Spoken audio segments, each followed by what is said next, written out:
tim lain dalam pendakian Kartens yang bernama Dawa Gyalje Sherpa. Nah, tapi upaya penyelamatan yang dilakukan oleh Dawa terhenti di teras 2. Di sanalah dia akhirnya menemukan Lily dan Elsa dalam kondisi yang sudah tidak tertolong karena mereka berdua sudah tidak bernafas lagi. Ternyata Lily dan Elsa itu mau memasang plakat untuk mengenang teman mereka yang bernama Hanafi Tanoto yang meninggal dunia di gunung tersebut juga pada tahun sebelumnya. Plakat yang mereka bawa itu bertuliskan, perjumpaan tidak pernah berakhir seperti awan menjadi hujan dan kembali. Persatuanmu kekal dalam kami dan semesta. Sang Khalik telah menyambutmu, kau wariskan semangat yang kami teruskan. Wah, gue merinding, geng. Sumpah demi Allah ini gue merinding banget dengan kata-katanya. Yo geng, tekan tombol subscribe geng. Hey yo, what's good? Welcome back to Kamar Jerry.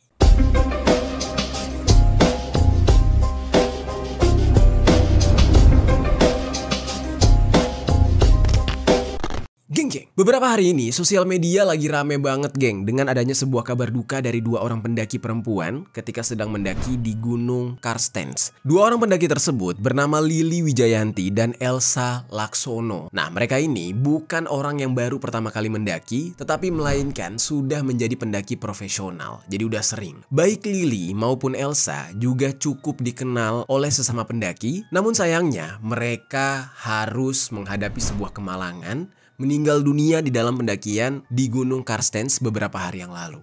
Nah, dari kabar duka ini juga diketahui kalau ada seorang pendaki terkenal sekaligus penyanyi juga dan penulis buku, yaitu yang mungkin kalian kalau aktif di X pasti kenal dengan dia, yaitu Firsa Besari, yang mana dia ini tergabung ke dalam rombongan dengan Lily dan juga Elsa. Nah, netizen di saat itu sempat khawatir dengan kondisi Firsa, yang mana ketika itu masih belum diketahui kabarnya. Kalau yang 2 orang tadi sudah dipastikan meninggal, nah namun Firsa Besari itu belum diketahui nih apakah dia selamat atau enggak, karena memang benar-benar putus kontak. Nah, beruntungnya kemarin akhirnya Firsa Besari angkat bicara dan menjelaskan apa yang sebenarnya terjadi ketika itu. Nah, di video kali ini gue akan menceritakan dan merangkum bagaimana kronologi kejadiannya dan apa yang dialami oleh para pendaki ini selama berada di Gunung Karstens. Nah, gue berharap video ini bisa menjadi sebuah informasi serta edukasi buat kalian yang ingin melakukan pendakian, geng. Jadi jangan sembarangan dan jangan juga terlalu percaya dengan tahayul tentang yang ada di alam, tapi juga jangan nantang alam gitu. Jadi selayak dan sewajarnya aja ya. Oke, langsung aja nih kita bahas secara lengkap tentang kasus yang satu ini di sisi lain.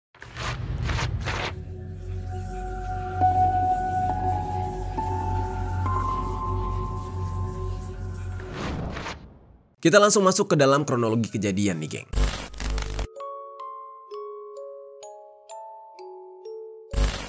Jadi, sempat ramai adanya sebuah berita duka dari kedua pendaki yaitu Lily Wijayanti dan Elsa Laksono dalam sebuah pendakian di Gunung Karstens. Nah, mereka ini adalah 2 dari 20 orang yang tergabung ke dalam rombongan pendaki.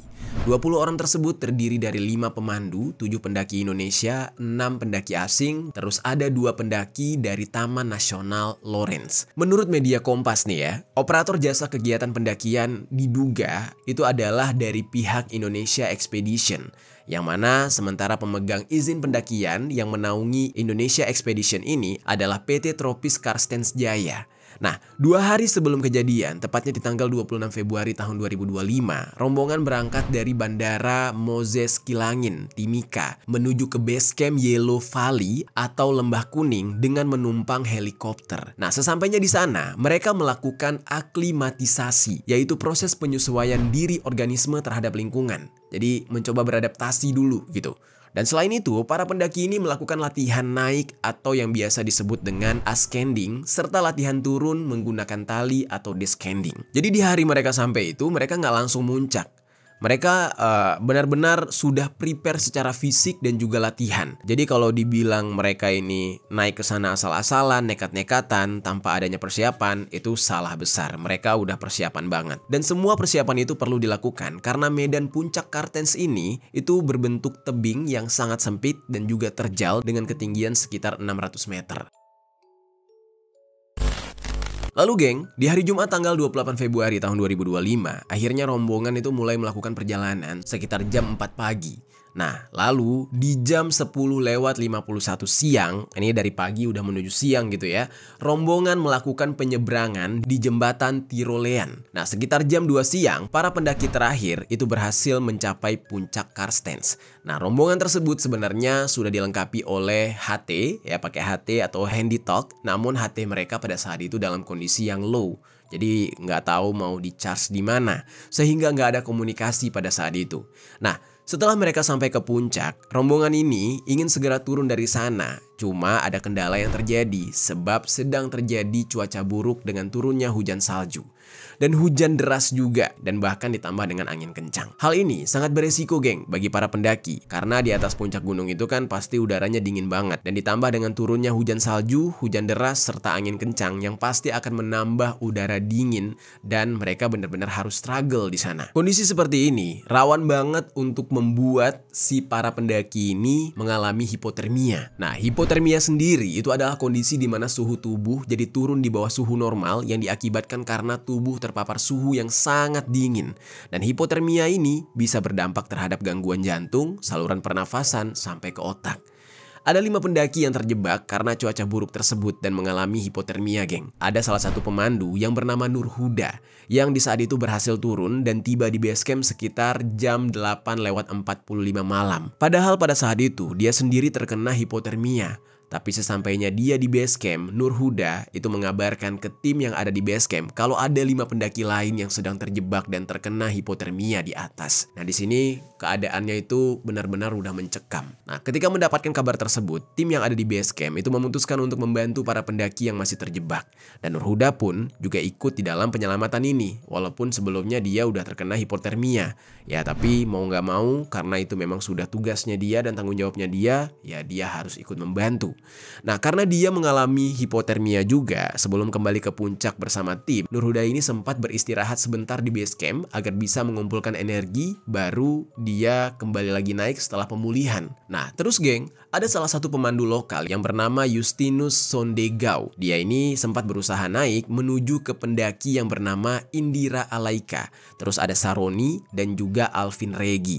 Nah, Alvin ini adalah guide yang ikut terjebak di puncak. Nah, posisi mereka pada saat itu berada di Summit Ridge, yaitu punggungan puncak.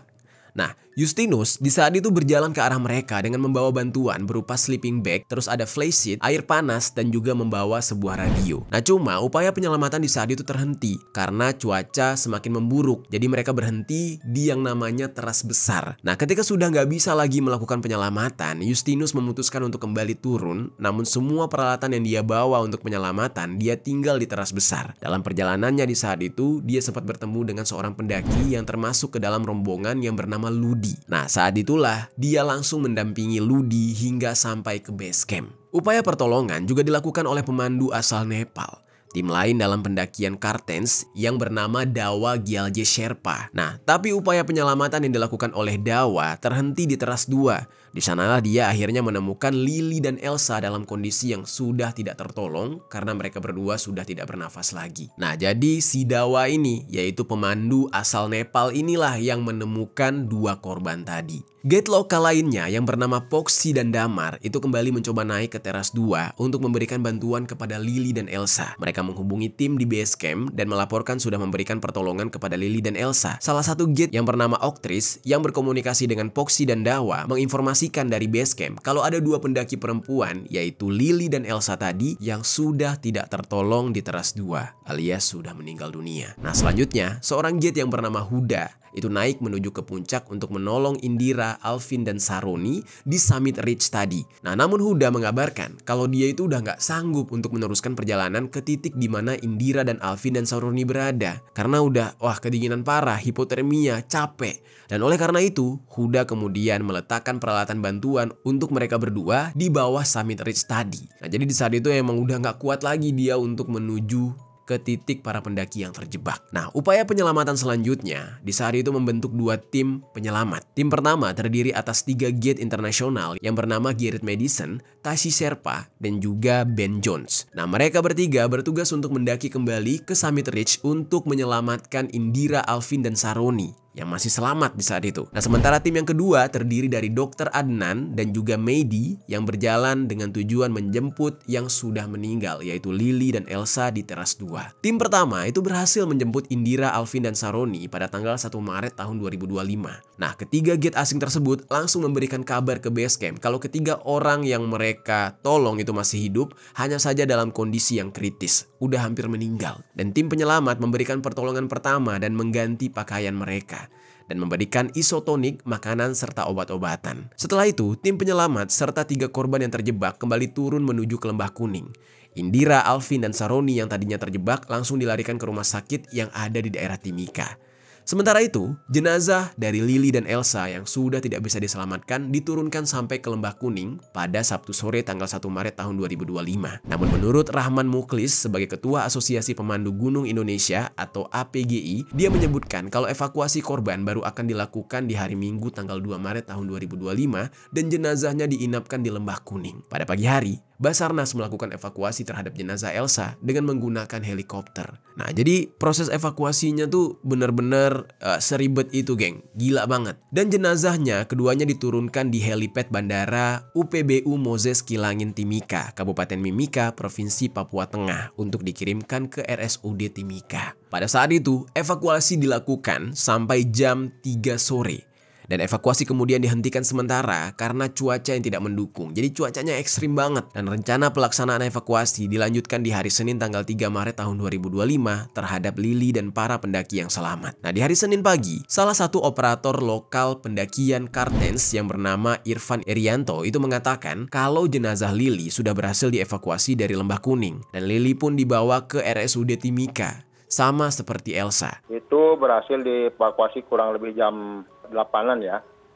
Itu berhasil dievakuasi menuju Moses Kilangin dan langsung dibawa menuju rumah sakit umum daerah di Timika. Nah, sekarang kita bakal masuk nih, geng, ke dalam pembahasan mengenai siapa Lily dan Elsa ini sampai akhirnya ditemukan meninggal dunia di puncak Kartens. Nah, kabarnya mereka berdua adalah pendaki profesional. Kok bisa sampai kayak gini? Kita bahas.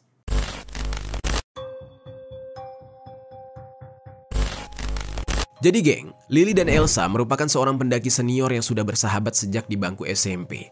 Lily dan Elsa juga merupakan alumni SMA Katolik Santo Albertus atau Dempo Malang angkatan 1984. Mereka sama-sama memiliki hobi mendaki gunung. Berawal dari sinilah keduanya melakukan pendakian bersama sejak usia 18 tahun, yang mana pada saat itu mereka berhasil menaklukkan Gunung Bromo. Nah, Lily Wijayanti Pogiono lahir di Malang pada tanggal 2 Oktober tahun 1965. Dan di dalam kesehariannya, Lily ini adalah seorang desainer melalui usaha bisnis yang diberi nama Label Femme atau yang disingkat dengan LBF dan berdomisili di Bandung. Nah, dia ini sudah mendaki sekitar 30 gunung termasuk dengan Gunung Merbabu, Ciremai, Manglayang, Slamet, Burangrang, Kelut, Kerinci, Semeru, Rinjani, Bukit Raya, Latimojong, dan Binaya. Nah, jadi udah cukup berpengalaman dia. Dan untuk bisa menjaga ketahanan fisiknya, Lily ini bahkan melakukan latihan panjat tebing di Citatah 90, Kabupaten Bandung Barat.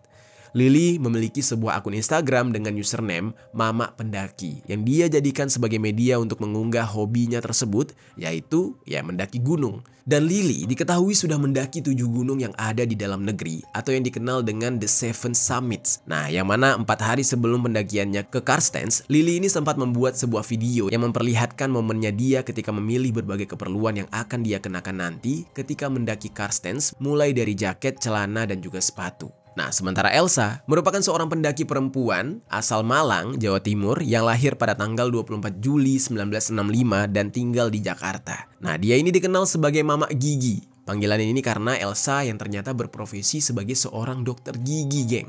Nah, jadi bisa dilihat ya, background mereka berdua bukan orang-orang biasa-biasa gitu. Yang satu desainer, yang satu dokter. Nah, Elsa ini memiliki ruko yang dijadikan klinik gigi yang bernama Radian Dental Care yang berada di kawasan Tebet. Dia juga tinggal di ruko tersebut bersama dengan suaminya yang bernama Andi Mulia Halim. Elsa itu memiliki akun Instagram Explore with Elsa. Dan sejak dia masih muda, Elsa sudah memiliki rasa cinta dengan alam. Dia diketahui sudah mendaki Gunung Sumbing, Papandayan, Slamet, dan juga Mahameru. Nah, bersama dengan Lily, Elsa juga diketahui pernah mendaki gunung tertinggi di dunia, yaitu Gunung Everest, yang berada di Nepal pada tahun 2019. Jadi saking cintanya mereka berdua dengan gunung, ketika Elsa berulang tahun ke-50, mereka ingin merayakannya dengan mendaki Gunung Semeru, namun di saat itu ya berakhir gagal. Nah, namun hal itu tidak membuat mereka putus asa di saat itu, tapi justru mereka melanjutkan pendakian mereka ke berbagai gunung yang lain, geng. Sampai-sampai Lily ini memberikan julukan kepada mereka berdua nih ya, nama bestinya lah, nama persahabatan mereka, yaitu Ratu Pendaki atau dengan kata lain Hiking Queen. Nah, jadi memang dua sahabat yang sefrekuensi, yang hobinya sama dan suka mendaki gunung. Nah, mereka berdua ini ya memang dipertemukan untuk menghabiskan waktu bersama dengan hobi yang sama, dan sedihnya ya mereka harus bertemu dengan ajalnya dengan cara mereka sendiri dan di jalan yang mereka sukai, yaitu mendaki gunung. Ya bisa dikatakan secara nggak langsung saking cintanya sama alam ya sampai jiwa dan raga mereka persembahkan untuk alam. Kita bacakan Al-Fatihah untuk kedua korbannya, geng. Oke, kita lanjut lagi. Nah, pasti timbul pertanyaan, lalu dalam rangka apa mereka berdua mendaki Gunung Kartens ini? Nah, jadi geng, kabarnya pendakian ini tidak hanya mereka lakukan untuk bersenang-senang, tapi ada alasan tersendiri. Ternyata Lily dan Elsa itu mau memasang plakat untuk mengenang teman mereka yang bernama Hanafi Tanoto, yang meninggal dunia di gunung tersebut juga pada tahun sebelumnya. Plakat yang mereka bawa itu bertuliskan, perjumpaan tidak pernah berakhir, seperti awan menjadi hujan dan kembali. Persatuanmu kekal dalam kami dan semesta. Sang Khalik telah menyambutmu, kau wariskan semangat yang kami teruskan. Wah, gue merinding, geng. Sumpah demi Allah ini gue merinding banget dengan kata-katanya. Wah, gila. Mereka kayak mau ngasih plang itu sebagai, bukan perpisahan ya, mengenang ya. Tapi akhirnya Tuhan ngasih mereka jalan untuk bertemu langsung dengan sahabat mereka di alam yang berbeda. Gue merinding banget. Dan di saat itu, geng, setelah mereka berhasil mencapai puncak Karstens, Lily dan Elsa berhasil memasang plakat tersebut. Dan sayangnya, seperti yang kita tahu ya, hal yang tidak diinginkan terjadi. Di gunung yang sama tempat meninggalnya Hanafi, Lily dan Elsa juga akhirnya berpulang. Dan apa yang sebenarnya terjadi ketika mereka terjebak nih? Nah, apa penyebab mereka meninggal dunia? Jadi, menurut informasi yang gue dapatkan, dari keterangan Kapolres Mimika yang bernama AKBP Belianda Hildiario, Lily dan Elsa ini meninggal ketika perjalanan turun dari puncak Karstens karena indikasi gejala Acute Mountain Sickness atau disingkat dengan AMS. Nah, AMS ini adalah kondisi ketika tubuh tidak bisa beradaptasi dengan kadar oksigen yang rendah di ketinggian sebuah tempat. Nah, jadi itu semakin tinggi tempatnya, oksigennya semakin gak ada. Makin sesek dan makin dingin pastinya. Dan AMS ini bisa menyerang siapa saja termasuk pendaki gunung sampai pemain ski. Dan Billy juga memastikan tidak ada unsur kelalaian dari pihak sponsor pendakian atas meninggalnya Lily dan Elsa. Sehingga ini semuanya murni ya kecelakaan, murni tragedi yang tidak disengaja dan penyebabnya adalah AMS. Dan pihak keluarga Lily meminta agar jenazahnya sekalian dimandikan, dibersihkan dan didoakan di rumah sakit. Pada hari Senin tanggal 3 Maret tahun 2025, kedua jenazah akhirnya diterbangkan ke Jakarta sekitar jam 10:45 pagi. Nah, suami dari Lily yang bernama Frigard di saat itu berencana ingin memakamkan jenazah Lily di San Diego Hill Memorial Park, yaitu yang ada di Karawang. Nah, sementara jenazah dari Elsa sesampainya di Jakarta langsung disemayamkan di rumah duka Karolus yang berada di Salemba, Jakarta Pusat. Jenazah Elsa ini akan dikremasi, ya sesuai dengan kepercayaan yang dianut oleh keluarga. Setelah beredarnya kabar mengenai Lily dan Elsa yang meninggal dunia, terdengar kabar juga ada salah seorang selebritas Indonesia, yaitu seorang penyanyi dan penulis yang bernama Firsa Besari, yang mana ternyata dia juga berada di dalam rombongan yang sama. Di saat itu, sempat ada kekhawatiran mengenai bagaimana kondisi dari Firsa, geng, karena dia sempat hilang kontak dengan keluarga. Namun beruntungnya, Firsa di saat itu berhasil selamat dan dia yang menceritakan apa yang sebenarnya terjadi saat itu. Nah, sekarang kita akan masuk ke dalam penjelasan dan cerita dari Firsa Besari pada saat kejadian.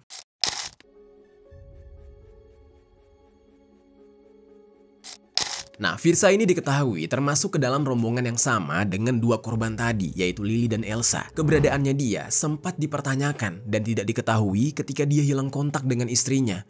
Banyak orang yang merasa khawatir dengan kondisi Firsa di saat itu, termasuk rekannya sesama musisi yaitu Sal Priadi, yang mengungkapkan kekhawatirannya di salah satu tweet yang ada di X. Bahkan di saat itu tersebar luas isi chat dari sang istri yang terakhir kali menghubungi Firsa Besari, yang mana udah centang satu. Wah, ini kondisinya benar-benar bikin cemas gitu ya. Bayangin kalian di posisi istrinya, ngehubungin pasangan kalian atau saudara kalian, keluarga kalian, tapi udah checklist satu dan diketahui dia di dalam kelompok orang yang meninggal dunia. Apa enggak? Wah, hancur runtuh banget rasanya hidup gitu ya. Dan chat ini sempat diposting oleh istrinya di story dan itu menjadi heboh dan sangat viral. Namun geng, alhamdulillahnya gitu ya, kekhawatiran akan hilangnya Firsa Besari ini akhirnya terjawab sudah. Jadi di tanggal 3 Maret kemarin, ya Firsa Besari akhirnya memberi update mengenai kondisinya dia dan menceritakan apa yang dia alami ketika berada di puncak Karstens di sebuah postingan di Instagramnya. Firsa menyatakan kalau dia sudah sampai di Timika. Dia selamat. Dia bersama dengan seseorang yang bernama Furki Shahroni dan kondisinya sudah stabil. Penyelamatannya dia pada saat itu sempat mengalami kendala yang disebabkan karena cuaca buruk yang berdampak pada lalu lintas helikopter.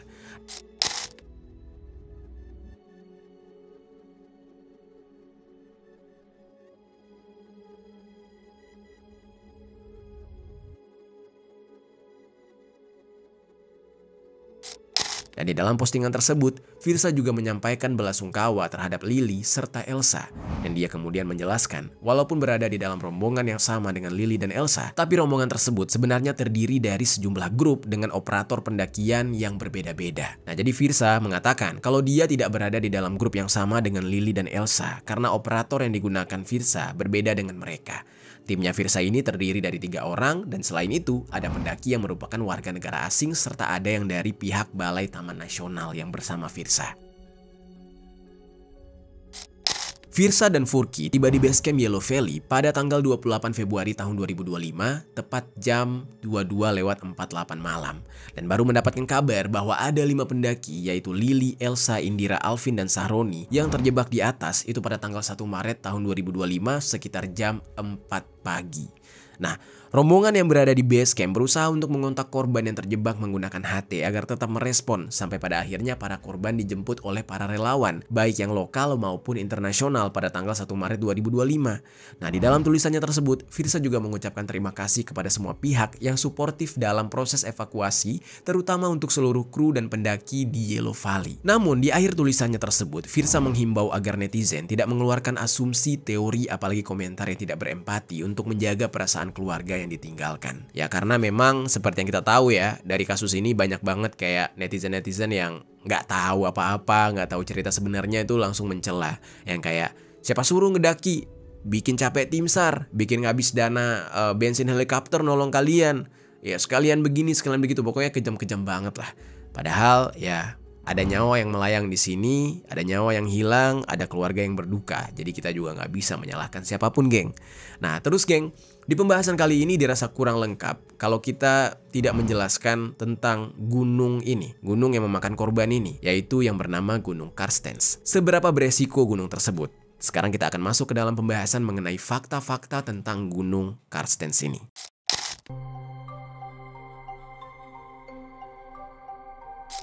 Jadi geng, Gunung Karstens dikenal juga sebagai Gunung Jayawijaya.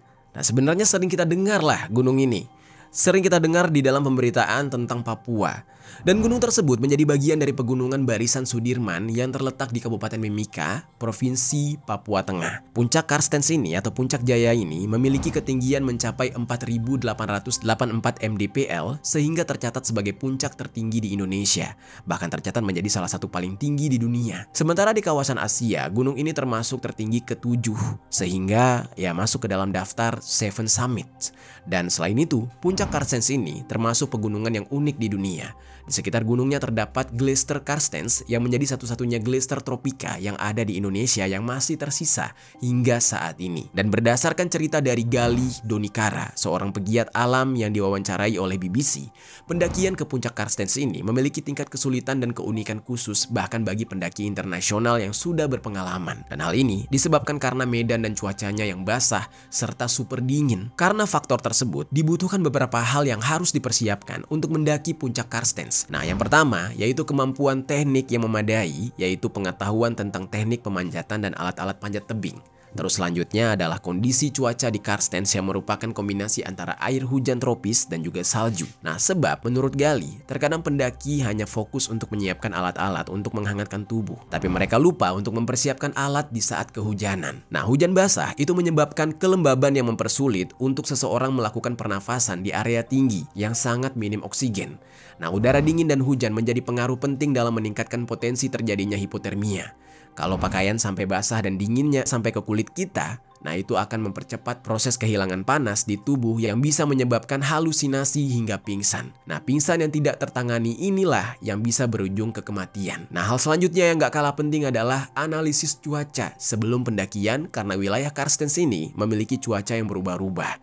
Biasanya ini terjadi karena pendaki suka mengabaikan cuaca buruk karena alasan waktu yang tinggal sedikit lagi.